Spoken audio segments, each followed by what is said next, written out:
बिस्मिल्लाहिर्रहमानिर्रहीम।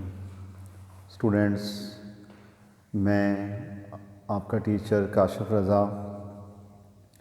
आज के इस लेक्चर में हम फर्स्ट ईयर केमिस्ट्री के चैप्टर नंबर 5 उसके topic defects of Bohr's atomic model उसको डिस्कस करने जा रहे हैं।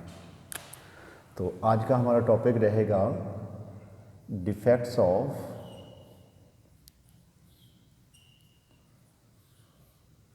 Bohr's atomic model.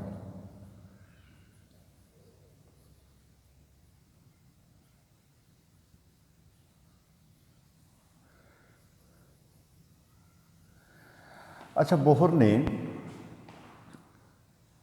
Mono electron system, जैसा कि आपके पास हो गया lithium +2 ion and helium +1 ion and hydrogen atom, इन तमाम जो आपके पास ये आयन्स मौजूद हैं, इन सब के पास टोटल इलेक्ट्रॉन एक होता है। They are said to be a mono electron system.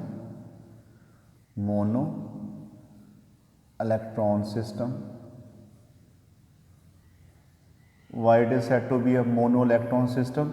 Because these atoms carry only a one electron. इनके पास टोटल जो है वो एक ही इलेक्ट्रॉन होता है, having single electron only, having single electron only। ये सारे के सारे क्या हैं? ये ऐसे आयन हैं जिनके पास टोटल जो है वो एक ही इलेक्ट्रॉन मौजूद होता है। तो बोहर ने क्या किया कि बोहर ने जो वेव नंबर निकाला, वेव नंबर, बोहर ने जो फ्रीक्वेंसी निकाली और वेवलेंथ जो है वो निकाली और चेंज इन एनर्जी निकाला,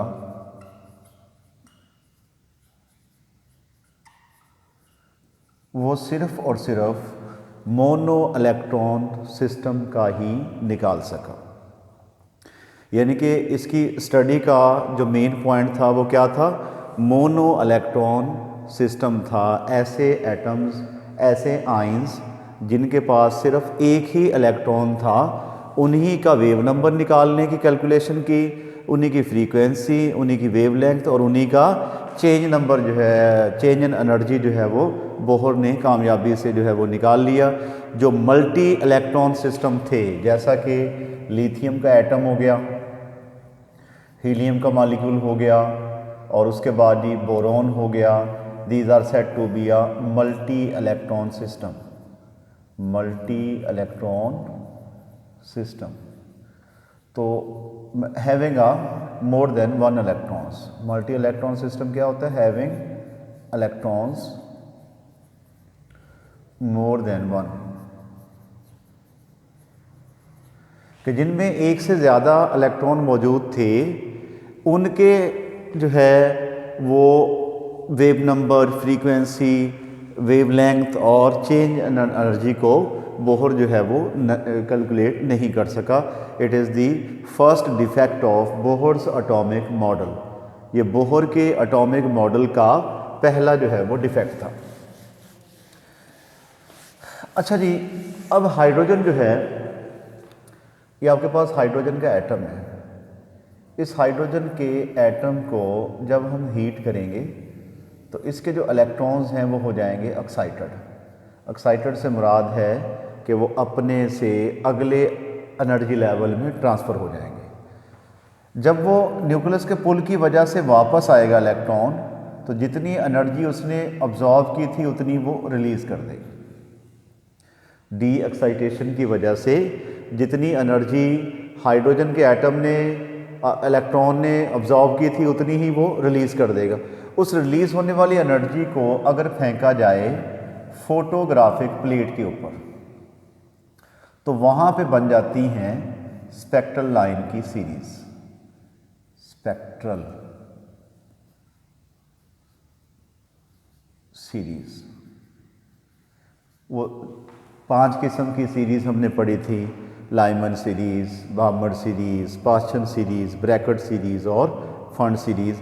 तो उन सीरीज़ स्पेक्ट्रल लाइंस जो हैं वो बनेंगी स्पेक्ट्रम के ऊपर। जब उन लाइंस को रखा गया हाई रिजॉल्विंग पावर स्पेक्ट्रोमीटर में, जब उन स्पेक्ट्रल लाइंस को रखा गया हाई रिजॉल्विंग पावर स्पेक्ट्रोमीटर में, तो वो सिंगल लाइन जो है वो फर्दर लाइंस में स्प्लिट हो गई। तो उन फर्दर लाइंस में स्प्लिट हो गई, यानी कि सिंगल लाइन, उसके अंदर फर्दर लाइंस भी मौजूद थी। इस स्ट्रक्चर को हम बोलते हैं डुप्लेट स्ट्रक्चर या फाइन स्ट्रक्चर। इसको वो एक्सप्लेन नहीं कर सका बोहर के ऐसा क्यों है, वो सिंगल लाइन जो है वो फर्दर लाइंस में क्यों जो है वो स्प्लिट हो गई। ये डिफेक्ट नंबर 2 था बोहर के एटॉमिक मॉडल में। उसके बाद बोहर ने कहा कि न्यूक्लियस के गेट जो है वो इलेक्ट्रॉन वो सर्कुलर पाथ में मूव करते हैं, कि electrons revolve around the nucleus in a circular path according to Bohr's atomic model. लेकिन समरफील्ड ने 1911 में जो है ये प्रूव किया कि इलेक्ट्रॉन जो है वो क्या होते हैं, वो एलिप्टिकल पाथ में न्यूक्लियस के गिर्द मूव करते हैं। ठीक है जी, क्या कहा जी समरफील्ड ने कि इलेक्ट्रॉन्स जो होते हैं वो न्यूक्लियस के गिर्द एलिप्टिकल पाथ में मूव करते हैं। समरफील्ड ने ये जो है वो सजेशन दी कि electrons revolve around the nucleus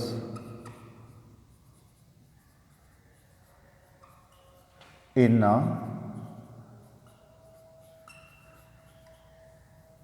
elliptical pattern।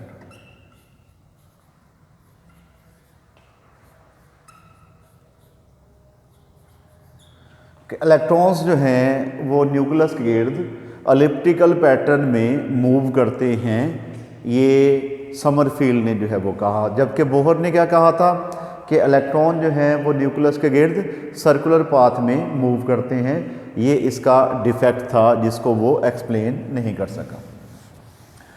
अभी हमने बात की कि जब हाइड्रोजन के एटम को हम हीट करते हैं, हाइड्रोजन के एटम को हमने हीट किया तो इलेक्ट्रॉन्स हो जाते हैं एक्साइटेड, यानी कि एनर्जी हासिल करके अपने से अगले ऑर्बिट में चले जाते हैं। तो न्यूक्लियस के पुल की वजह से जब वो वापस आएंगे तो सर्टन अमाउंट ऑफ एनर्जी को अमिट कर देंगे, और उसको जब फेंका गया फोटोग्राफिक प्लेट के ऊपर तो वहाँ पे बन गई स्पेक्ट्रल लाइन की सीरीज़।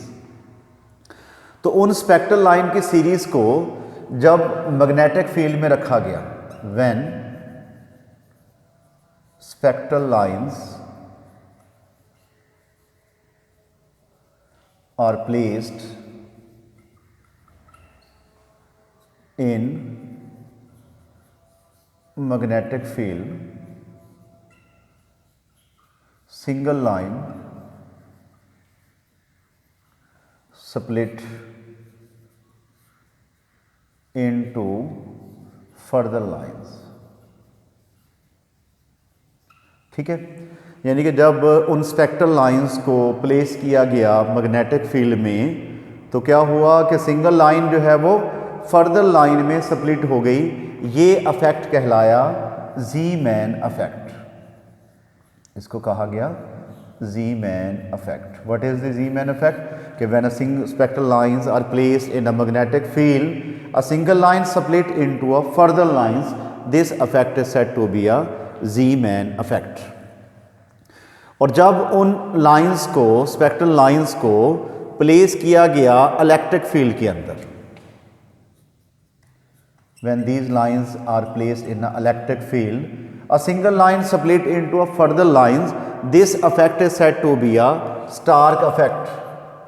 इसको कहेंगे क्या? स्टार्क इफेक्ट जो है वो कहेंगे। ठीक है, तो सवाल आपका बन सकता है कि what difference between Zeeman and Stark effect, कि ज़ीमैन और स्टार्क इफेक्ट में जो है वो डिफरेंस जो है वो आपने बताना होता है। तो ज़ीमैन इफेक्ट क्या हो गया कि when a spectral lines are placed in a magnetic field, a single line split into a further lines. This effect is said to be a Zeeman effect. And when the spectral lines are placed in an electric field, then a single line split into a further lines. This effect is said to be a Stark effect. इसको क्या कहा गया? Stark effect जो है वो कहा गया. तो these are the defects in Bohr's atomic model. तो ये बोहर के एटॉमिक मॉडल में डिफेक्ट्स जो है वो थी। तो पहला डिफेक्ट क्या था कि ये जो बोहर का एटॉमिक मॉडल है, it is only for the mono electron system, it is not valid for the multi electron system. Second में हमने पढ़ा कि when line spectrum of hydrogen is placed in a high resolving power spectrometer, a single line split into a further line, तो उसको वो explain नहीं कर सका कि वो सिंगल लाइन जो है वो फर्दर लाइन में कैसे मुश्तमिल है। फिर बोहर ने कहा कि इलेक्ट्रॉन जो हैं वो न्यूक्लियस के गिर्द सर्कुलर पाथ में मूव करते हैं, जबकि समरफील्ड ने कहा कि इलेक्ट्रॉन जो हैं वो न्यूक्लियस के गिर्द एलिप्टिकल पैटर्न में मूव करते हैं। फिर उसके बाद ही ज़ीमैन इफेक्ट ये था कि अगर इन स्पेक्ट्रल लाइंस को प्लेस किया जाए मैग्नेटिक फील्ड में तो सिंगल लाइन फर्दर लाइंस में स्प्लिट हो जाती है। ये इफेक्ट कहलाया ज़ीमैन इफेक्ट। और जब स्पेक्ट्रल लाइंस को प्लेस किया गया इलेक्ट्रिक फील्ड में, तब भी क्या हुआ कि सिंगल लाइन जो है वो फर्दर लाइन में स्प्लिट हो गई। ये इफेक्ट कहलाया Stark effect. These are the defects of Bohr's atomic model. आज के हमारे लेक्चर में इतना ही था। नेक्स्ट वीडियो में अगले टॉपिक के साथ दोबारा हाज़िर होंगे। उस वक्त तक के लिए अल्लाह हाफ़िज़।